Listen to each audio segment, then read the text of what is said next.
معروف سیاستدان، قانوندان، لکھاری، دانشور اور قومی عوامی تحریک کے صدر ایاز لطیف پلیجو جو ان دنوں ہیوسٹن کے دورے پر ہیں، ان سے طارق نہال خان صاحب نے انٹرویو لیا۔ آئیے انٹرویو دیکھیں تاکہ ہم اپنے مہمانوں کے بارے میں مزید جان سکیں جو ہماری مادر وطن سے آئے ہیں۔ پلیجو صاحب صرف اپنے بارے میں تھوڑا بتا دیجئے، جو لوگ آپ کو نہیں جانتے، ویسے تو سب جانتے ہیں، اپنی پارٹی کے بارے میں بتا دیں۔ سر میں ایک سول انجینئر ہوں۔ میں نے آغاز سول انجینئرنگ سے کیا اور بی ای کی مہران یونیورسٹی سے، میں نے ایل ایل بی کی، پھر میں نے ایل ایل ایم کیا، اس میں میری فرسٹ پوزیشن تھی پوری سندھ میں اور سندھ یونیورسٹی سے، اور پھر میں نے انوائرمنٹ اینڈ ڈیولپمنٹ میں گریجویشن کی، وہ مجھے degree university of British Columbia Vancouver Canada سے ملی، اور میں نے ماسٹرز کیا رورل ڈیولپمنٹ میں، وہ Sindh university Wye college London, ایک جوائنٹ پروگرام تھا، اور میں اس وقت پریکٹسنگ لائر ہوں، سپریم کورٹ آف پاکستان کا رائٹر بھی ہوں، اور اس کے علاوہ قومی عوامی تحریک کا میں الیکٹڈ پریزیڈنٹ ہوں۔ قومی عوامی تحریک اس کو اگر انگریزی میں ٹرانسلیٹ کریں تو نیشنل پیپلز موومنٹ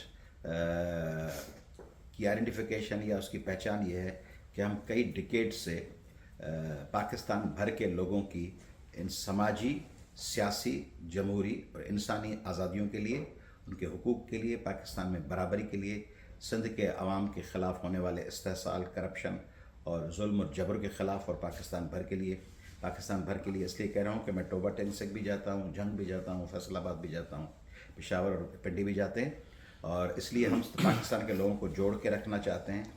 مگر جو کرپٹ نظام ہے، یہ جو ڈسپیرٹی ہے، یہ جو کانفلکٹ ہے اور ٹکراؤ ہے، اور یہ جو کرپشن ہے، اور یہ جو ہیجمونی ہے مخصوص لوگوں کی پورے پاکستان پر، اور جو اسمبلیاں آپ کی فقط بحث مباحثے کے لیے بن گئی ہیں، اور ان سے کوئی بھی عوام دوست ان میں سے ڈیسیشن میکنگ نہیں ہو رہی، اور سندھ کو تو 2009 سے آج تک کوئی 18-19 سال سندھ کو حوالے کر دیا گیا ہے ایک مخصوص گروہ کے، کیونکہ وہ پنجاب میں جو پی ٹی آئی اور پی ایم ایل این کا ٹکراؤ ہے، اس میں پیپلز پارٹی ایک ایکسیسری یا بینیفیشری کا کردار ادا کرتی ہے۔ اگر آپ کو نواز لیگ کو سپورٹ کروانی ہے تو پیپلز پارٹی اس کے ساتھ کھڑی ہوگی، اور اگر ماضی میں 2018 میں پی ٹی آئی کو سپورٹ کروانی ہے تو پیپلز پارٹی ہدایت کے تحت ان کے ساتھ کھڑی ہوگی۔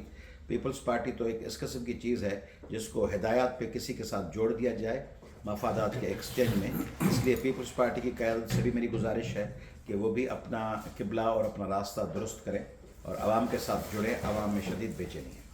پلیجو صاحب، I'd like to thank you. I'm Tariq Khan.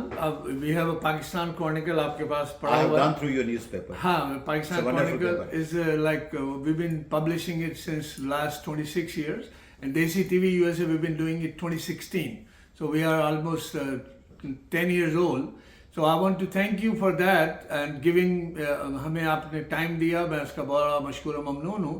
What is your message for the Pakistani American community living in USA? That's my last just little comment. We appreciate your contribution, and we hope that you would keep raising the voice for the people of Pakistan. What I expect from the diaspora, Pakistani diaspora and overseas Pakistanis, they have been living a wonderful life, but they should think about the people they have left behind, and those people who are living a miserable life. At the verge of this new century, we live in one of the worst governed regions of the world, and neo-colonialism and corruption have played havoc with people of Pakistan. So they should come forward, they should raise voice, they should ask the ruling governments to get rid of corruption, get rid of injustice, and our citizens in entire Pakistan, especially in backward rural areas of Sindh, KPK and Balochistan, should be given the basic rights, basic amenities. People have been just dying because of hunger and waterborne diseases, and people are not getting proper representation in jobs. People don't have means of survival. They should be given those opportunities, and the people who have been involved in corruption and destroying the socio-economic fabric of Pakistan should be brought to justice, and our courts and our parliament should play a role for that. کل آپ کا ماشاءاللہ ہم نے Quaid Azam foundation میں آپ کی بڑی زبردست اسپیچ سنی تھی regarding Jinnah legacy. जितना अच्छा आपने जिन्ना को पेश किया है, मैंने आज तक इतनी अच्छी प्रेजेंटेशन देखी नहीं कभी. So I was very much inspired. आपके बल्कि डॉक्टर आसिफ खदीर के भी बड़े अच्छे कमेंट हैं. We been talking after your speech, यार माशाल्लाह ही हैज़ डन अ वंडरफुल. इतना अच्छा जिन्ना को किसी ने पेश नहीं किया. तो कायदे आज़म लाइब्रेरी और कायदे आज़म फाउंडेशन के लिए it's an honour for everybody. तो जिन्ना की लेगेसी की तो बात हो गई. सर कुछ पाकिस्तान के बारे में बताइए, आपके पाकिस्तान में क्या होने वाला है. वो आपका वो वाली बात भी अच्छी है कि भाई भाई भाई तो कर रहे हो, लेकिन आगे तो भाई के लिए करोगे क्या आप, तो प्लीज़. जनाब देखें, पाकिस्तान किसी एक मकतब फ़िक्र या एक नुक्ता नज़र या एक साईं ही साईं चो तो ये जो ठक ठक पे थे. सर थोड़ा सा 10 मिनट दे दिए, बड़ी मेहरबानी हो. पाकिस्तान किसी एक मकतब फ़िक्र, एक नुक्ता नज़र, एक ज़बान या एक सूबे का मुल्क नहीं है. पाकिस्तान 25 करोड़ बल्कि अब 26 करोड़ हो चुके होंगे उन पाकिस्तानियों का मुल्क है. बेशक. और 4 सूबों के लोगों का मुल्क है. और उन 4 सूबों में अपनी हज़ारों सालों की तारीख़ रखने वाली अक़वाम बसती हैं. सिंधी हों, पंजाबी हों, बलोच हों, पश्तून हों, उनकी हज़ारों सालों की तारीख़ है. अब वो एक फ़ेडरेशन में शामिल हैं और उस फ़ेडरेशन की पहली करारदाद सिंध असम्बली ने मंजूर की. तो वो सिंध पाकिस्तान का उतना ही ओनर है जितना कोई और सूबा है. और सिंध में बसने वाले तमाम लोग, कोई भी ज़बान बोलते हों, सिंधी बोलें, उर्दू बोलें, पंजाबी बोलें, पश्तो बोलें, जो डिकेड से वहाँ रहते हैं, उनके मफादात सिंध से भी जुड़े हैं, पाकिस्तान से भी जुड़े हैं. अब पाकिस्तान में ये जो तरीक़ेकार है गुज़िश्ता 60-70 सालों से कि वफाक की एजेंडा में छोटे या दीगर सूबे शामिल नहीं होते, इसके नताइज हमने भुगते हैं बांग्लादेश की सूरत में. और इस वक्त जो एक टकराव का माहौल है बलूचिस्तान में और खैबर पख्तूनख्वा में, अब वही टकराव का माहौल पैदा करने की कोशिश की जा रही है सिंध में. मैं तो समझ नहीं पाता कि मुल्क के दुश्मन इस किस्म की कोशिशें करें तो समझ में आता है कि कोई बैरूनी ताकतें आकर लोगों को लड़वाना चाहें. मुझे ये नहीं समझ आता कि वफाक में बैठी हुई हुकूमत और पाकिस्तान के पावरफुल कॉरिडोर्स वो क्यों टकराव पैदा करवाना चाह रहे हैं. यानी जब जोड़ने की ज़रूरत हो, आलमी ताकतें आपके दर पे हों, आपका घेरा तंग किया जा रहा हो, IMF आपको डिक्टेट कर रहा हो, वर्ल्ड बैंक, इंटरनेशनल मॉनिटरी इदारे दूसरे, और चाइना और पाकिस्तान के अमेरिका के टकराव में आप निशाना बन रहे हों, आपके बॉर्डर्स पे कशीदगी हो इंडिया की तरफ से भी और फिर ईरान और अफ़गानिस्तान के बॉर्डर पे भी, और चीन अमेरिका आपस में टकराव में हो, दूसरी तरफ दीगर इश्यूज़ हों इंटरनेशनल, यूक्रेन का, गज़ा का. इन तमाम हालात में पाकिस्तान में तो अक्लमंद हुक्मरानों को चाहिए कि लोगों को जोड़ के रखें, लोगों को एक दूसरे के करीब लाएं. इनको क्यों दिलचस्पी है कि लोग KPK और बलूचिस्तान के बाद सिंध में भी लड़ें और फिर पंजाब में लड़ें, कि सराइकी सादरन पंजाब में सराइकी बेल्ट में लड़ें. तो मुझे ये समझ नहीं आती. या तो बिल्कुल हमने कोई इस किस्म के हुक्मरान चुने हैं जिनमें कोई कैपेसिटी नहीं है, कोई कैपेबिलिटी नहीं है, अकल से पैदल है, या किसी और का एजेंडा है जिसकी ये तकमील चाहते हैं, लोगों को लड़वा कर पाकिस्तान को आइसोलेट कर और पाकिस्तान को एक निशाना बनाने की कोशिश में हैं. मुआशी बहरान है, पेट्रोल की कीमतें चढ़ी हुई हैं, इलेक्ट्रिसिटी की कीमतें चढ़ गई हैं. CNG जब ये लाए, गैस लाए, तो उन्होंने ये सोचा नहीं कि पाकिस्तान के पास कितने ज़खायर हैं. किसी पाकिस्तान में कोई एक शख्स ऐलान कर देता है इसको ठीक कर दूंगा, गैस ले आऊँगा, फिर दूसरा कहता है कि मैं ग्रीन पाकिस्तान बनाऊँगा, तीसरा कहता है कि मैं पानी का डैम बनाऊँगा, वो चीफ जस्टिस साहब आए मैं डैम बनाऊँगा. यानी जिसको रात को सोते हुए कोई ख्याल आ जाए, वो तो ज़माना गया ना जब अल्लामा इकबाल साहब ने ख्वाब देखा था. जी जी. तो अब ये ज़माने में इसमें भी रोज़ कोई ना कोई ख्वाब देखता है. सुबह उसको CNG का, फिर CNG लगा दिया सारे पाकिस्तान में, फिर कहा गैस है नहीं. अब CNG पंप अरबों रुपए के लोगों ने लगाए और सारी गैस निचोड़ ली गई. अब कहते हैं गैस है नहीं. इंजन भी तो ख़राब हो गए ना सारे. इंजन भी ख़राब हो गए. फिर सिंध पेट्रोल पैदा करता है, सिंध में पेट्रोल इतना महंगा है, गैस सिंध में है नहीं, 72% गैस पैदा करता है, कोयले का रिजर्व है, सिंध को कुछ नहीं मिल रहा, और सिंध के पास कोस्टल बेल्ट है, समंदर है, सिंध के लोग भूख और अफलास से हैं, बलूचिस्तान में समंदरी बेल्ट है, बलूचिस्तान के लोग तकलीफ में हैं, बलूचिस्तान में इतने सारे मादनियात हैं, KPK में मादनियात हैं, वहाँ के लोग तकालीफ में हैं। खुद पंजाब का अवाम अगर आप चले जाएँ तो जो भट्ठा मजदूर हैं, टोबा टैक्सिंग के ईंटों पे काम करने वाले, जंग के मजदूर, और ये आम इलाके फैसलाबाद, शेखुपुरा, वो भी तकलीफ में हैं। इन हालात में पाकिस्तान को एक ग्रेटर डायलॉग की ज़रूरत है। माजी में NRO दिया गया था इंडिविजुअल्स को, शख्सियात को। मैं समझता हूँ ये नेशनल रिकन्सिलिएशन